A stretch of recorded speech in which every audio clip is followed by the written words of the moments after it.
যেখানে সবগুলা কোম্পানি তার বেস্ট কাস্টমারকে অলওয়েজ আগলে রাখে, সেখানে টোবাকো কোম্পানিগুলা তার বেস্ট কাস্টমারকে সবসময় মেরে ফেলে। আজকের ভিডিওটা একটা প্রশ্ন দিয়ে শুরু করি। একটা মাল্টিন্যাশনাল টোবাকো কোম্পানিতে একজন হেড অফ মার্কেটিং এর স্যালারি কেমন হইতে পারে? ওয়েট, টোবাকো কোম্পানিগুলোর নাম মার্কেটিং করা নিষেধ, তাইলে এখানে হেড অফ মার্কেটিং আসলো কোথা থেকে? চিন্তার বিষয়। কিন্তু সে যাক, বছর 5 আগে আমি একজন টোবাকো কোম্পানির মার্কেটিং হেডের দেখা পাই। তিনি যখন আমাকে বলছিলেন আমরাও কিন্তু বাকি সব কোম্পানির মতো মার্কেটিং করি, তবে সেইটা ডার্ক মার্কেটিং। আমি জিজ্ঞাসা করছিলাম, স্যার ডার্ক মার্কেটিং আবার কি? সেই দিন স্যার মুচকি হেসে বলছিলেন, চাকরি কি থাকবে? তবে হাল ছেড়ে না দিয়ে আমি বেশ কিছু পড়াশোনা, ইন্টারভিউ এবং রিয়েল লাইফ এক্সপেরিয়েন্স থেকে অনেকগুলা উত্তর খুঁজে বের করেছি। চলুন আপনার সাথে শেয়ার করি, কারণ আমার তো চাকরি যাওয়ার ভয় নাই।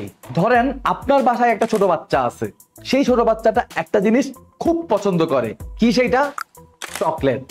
আর দোকানে গেলে চকলেট কোথায় পাওয়া যায়? একদম সিগারেটের বামে, কানে, উপরে বা নিচে। এতে কি হয়? সেই বাচ্চা প্রতিদিন সিগারেট দেখে দেখে বড় হয়, তার মনেও ইচ্ছা জাগে কি এই জিনিস যেটার আশপাশ থেকে প্রতিদিন চকলেট কিনে দেয় আম্মু, কিন্তু এইটা কিনে দেয় না। আর এখান থেকেই কিন্তু টোবাকো কোম্পানিগুলোর পটেনশিয়াল কাস্টমার খুঁজে বের করার কাজ শুরু হয়ে যায়। এই ছবিটা দেখেন, কত সুন্দর করে চকলেটের সাথে সিগারেটকে প্লেসমেন্ট করা হয়েছে। যদিও আমি শতভাগ নিশ্চিত না এটা কি পারফেক্টলি এবং ব্যাটের যৌথ কোনো উদ্যোগ কিনা, তবে বাংলাদেশ না হয়ে এটা যদি অন্য কোনো দেশ হতো তাহলে এটা মোটেও সম্ভব ছিল না। কারণ আইন অনুযায়ী কোনো টোবাকো প্রোডাক্ট বেবি প্রোডাক্টের ত্রিসীমানায় থাকতে পারবে না। শিশুদের কথা বললাম, এইবার দেখা যাক সিগারেট কোম্পানিগুলা কিভাবে নারীদের আকৃষ্ট করছে। সিগারেটের একটা বড় ডেমোগ্রাফিক কাস্টমার কিন্তু হচ্ছে এই নারীরা। তরুণীদের হাতে যেই সিগারেট গুলা দেখা যায় সেগুলা মূলত স্লিম আকারের হয়ে থাকে। এই যে স্লিম আকারের সিগারেট গুলা, এগুলা কিনতেও পাওয়া যায় একটা স্লিম আকারের প্যাকেটের সাথে। আরো জোর দিয়ে বলা যায়, শুধু স্লিম আকারেরই না, বরং দেখতেও দারুণ এবং কিউট কালারের হয়ে থাকে। আর এই বৈশিষ্ট্য সম্বলিত সিগারেটকে বলা হয় ডেমি স্লিম সাইজ সিগারেট। এছাড়াও মার্কেটে আরো যে সাইজের সিগারেট পাওয়া যায় তা হলো সুপার স্লিম, স্লিম এবং কিং সাইজের সিগারেট। বাই দ্য ওয়ে, আর এই রং এবং ডেমি স্লিম সাইজ সাধারণত মেয়েদের অনেক বেশি আকর্ষণ করে, আর এটাকে আমরা চাইলে গ্ল্যামার সিগারেটও বলতে পারি। আরো একটা সাইকোলজি এখানে কাজ করে, আর সেটা হলো স্লিম মানে ক্ষতিও কম। এ তো গেল মেয়েদের কথা। এইবার চলেন দেখি ছেলেদের জন্য সিগারেট কোম্পানিগুলা কি করে। ছেলেদের জন্য সিগারেট কোম্পানিগুলা অসংখ্য পস তৈরি করে। পস মানে হলো পয়েন্ট অফ সেলস, অর্থাৎ কোম্পানিগুলা রাস্তাঘাটে, অলিতে গলিতে তাদের নিজেদের কোম্পানির ব্র্যান্ডিং সম্বলিত একটা কিয়স্ক বসিয়ে দেয়, যেটা দেখে ছেলেরা দূর থেকেই বুঝতে পারে এখানে গেলে সিগারেট পাওয়া যাবে। এই কিয়স্ক দেখেও অনেক সময় সিগারেট খাবার কথা মাথায় চলে আসে। এখন প্রশ্ন আসতে পারে, কিয়স্ক আবার কি? কিয়স্ক আর কিছুই না, এটা নিছক পান বা মুদি দোকানে দেখতে পাওয়া ছোট্ট একটা সিগারেট বিক্রির বাক্স। আর এই কিয়স্কের প্রমোশনের জন্য সিগারেট কোম্পানিগুলা বিভিন্ন প্রমোশনাল ম্যাটেরিয়াল লাইক পোস্টার, ছাতা, সিগারেটের ডিসপ্লে কেস ইত্যাদিও দোকানিকে প্রোভাইড করে।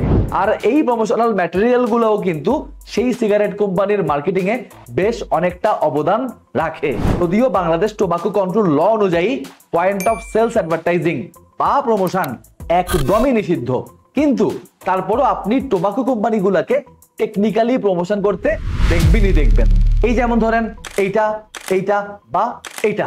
যারা ক্যামেল নামের সিগারেটটা চিনেন তারা এই হলুদ এবং নেভি ব্লু রংকে দূর থেকে দেখলেই চিনতে পারবেন এইটা কোন ব্র্যান্ডকে ইন্ডিকেট করে। এই ছবিটা খেয়াল করলে আরো একটা মার্কেটিং টেকনিক আপনার নজরে পড়বে।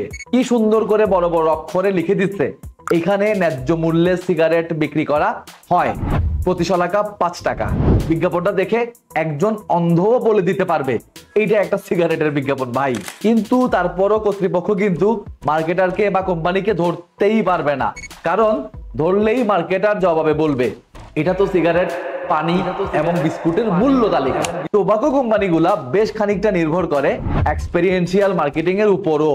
তখনই মার্কেটে একটা নতুন ব্র্যান্ড আসে, কোম্পানিগুলা তাদের ব্র্যান্ড প্রমোটারদেরকে মার্কেটে নামিয়ে দেয়, যাতে যারা ধূমপান করে তারা যেন বিনামূল্যে নতুন এই ব্র্যান্ড বা ফ্লেভারটা চেখে দেখতে পারে।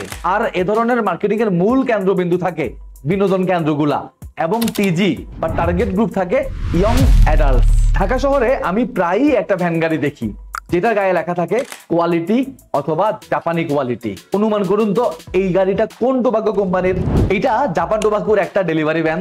এই তো দিনে দুপুরে সবার চোখের সামনে দিয়ে তারা কিন্তু তাদের কাস্টমারদের কনসাস করেই যাচ্ছে, তবে কিছুটা ক্রিয়েটিভ উপায়ে। আরো একটা জিনিসের ব্যাপারে পরিষ্কার হওয়া যাক। এই যে ছবিটা দেখছেন একটু ভালো করে খেয়াল করুন, এইটা ব্রিটিশ আমেরিকান টোবাকোর বিজ্ঞাপন, তাও আবার কোথায়? দ্য ডেইলি স্টারের মতন প্রভাবশালী একটা সংবাদপত্রে। এখানে একটা জিনিস মাথায় রাখতে হবে, প্রোডাক্টের বিজ্ঞাপন এক জিনিস আর কর্পোরেট ব্র্যান্ডিং কিন্তু ভিন্ন জিনিস। বাংলাদেশ টোবাকো লতে বলা হয়েছে কোনো ধরনের টোবাকো অ্যাড নিউজ পেপারে বা টিভি মিডিয়াতে দেয়া যাবে না বা দেখানো যাবে না।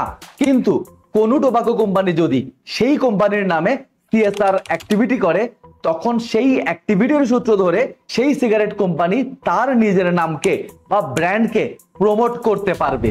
সো নিউজ পেপারে টোবাকো কোম্পানির অ্যাড মানেই পলিসি ভায়োলেশন, ব্যাপারটা এমনও না। আরেকটা দারুণ জিনিস দেখা যাক, এইটা ব্যাটার একটা স্মার্ট কমিউনিকেশন। আইনত নাম ব্যবহার করা সম্ভব না বলেই প্রাইস অ্যালার্ট মাস্কিং ব্যবহার করে তারা তাদের কমিউনিকেশন করে ফেলছে। এর মানে সাপও মরলো লাঠিও ভাঙলো না। টোবাকো নিয়ে পড়ালেখা করতে করতে একটা দারুণ জিনিস আমার নজরে আসে, আর সেইটা হলো একটা ডেলিভারি সার্ভিস যেটার নাম বাই হেয়ার নাও এবং সংক্ষেপে এর নাম BHN ডেলিভারি। আমি যখন তাদেরকে প্রথম দেখি তখন তাদের মোবাইল অ্যাপ্লিকেশন এবং ওয়েবসাইটের গোল্ডেন ব্ল্যাক রংটা আমাকে একটু খটকায় ফেলে দেয়, কারণ বেনসন এন্ড হেজেস এর B&H এর সাথে BHN মিলে যাওয়া এবং বেনসন এন্ড হেজেস এর ব্র্যান্ড কালারের সাথে অ্যাপ্লিকেশনের কালার মিলে যাওয়া, সব মিলিয়ে পুরোটা কাকতালীয় তা মানা যায় না। আরো একটা কাকতালীয় ব্যাপার খেয়াল করে দেখেন, বাংলাদেশে সম্ভবত প্রথম কোনো ডেলিভারি সার্ভিস এইটা যারা টোবাকো এবং টোবাকো অ্যাক্সেসরিজ ডেলিভারি দিয়ে থাকে, তবে সেটা প্রাইভেটলি। BHN ডেলিভারির এই অ্যাপ্রোচটা বৈধ কিনা তা খোঁজাখুঁজি করতে গিয়ে জানতে পারি বাংলাদেশে অনলাইনে টোবাকো প্রোডাক্ট সেল একেবারেই বৈধ। টোবাকো কোম্পানিগুলো আরেকটা কাজ করে, তারা কিছু নন টোবাকো প্রোডাক্ট যেমন ক্যাপ, টি শার্ট, লাইটার, চাবের রিং, কলম ইত্যাদিতে নিজেদের ব্র্যান্ডের নাম বা লোগো জুড়ে দিয়েও ব্র্যান্ড অ্যাওয়ারনেস চর্চা করে থাকে। দেশের বাইরে এমনকি মুভি বা নাটকে আমি নিজেই মালবোরোর লোগো সম্বলিত জ্যাকেট পরিধান করতে দেখছি অনেককেই। এছাড়া মোবাইলের ব্যাককাভার হিসেবেও প্রায়ই বেনসন এন্ড হেজেস এর এন্ড অংশটুকু দেখেছি। আর ব্র্যান্ডিং এর এই টেকনিকটাকে বলে স্ট্রেচিং। আর নন টোবাকো প্রোডাক্টে ব্র্যান্ড স্ট্রেচিং এও কোনো নিষেধ নাই। এছাড়াও নতুন নতুন সিগারেট বাজারে আনা, সিগারেটে নতুন নতুন ফ্লেভার যোগ করা, ফ্রি ট্রায়াল ইত্যাদির কারণে দফায় দফায় সিগারেটের দাম বাড়লেও সিগারেট কনজাম্পশন কিন্তু একটুও কমে না। তবে 2005 সালের আগে টোবাকো কোম্পানিগুলোকে এইরকম ডার্ক মার্কেটিং এর সাহায্য নিতে হতো না। এই ছবিটা দেখেন, 2005-এর আগে বাংলাদেশের টোবাকো মার্কেটে সেলিব্রিটি এন্ডোর্সমেন্টও করতে দেখা গেছে। এখন প্রশ্ন আসতে পারে 2005-এ কি হয়েছে? 2005-এ বাংলাদেশে smoking and tobacco products uses act জারি করা হয়েছে। তাইলে ডার্ক মার্কেটিং কি, সেটা কি বোঝা গেল? এভাবেই কিন্তু টোবাকো কোম্পানিগুলা অন্ধকারে লুকিয়ে থেকে আমাদের চোখে লাইটের আলো জ্বালিয়ে রেখে মার্কেটিং করে যাচ্ছে।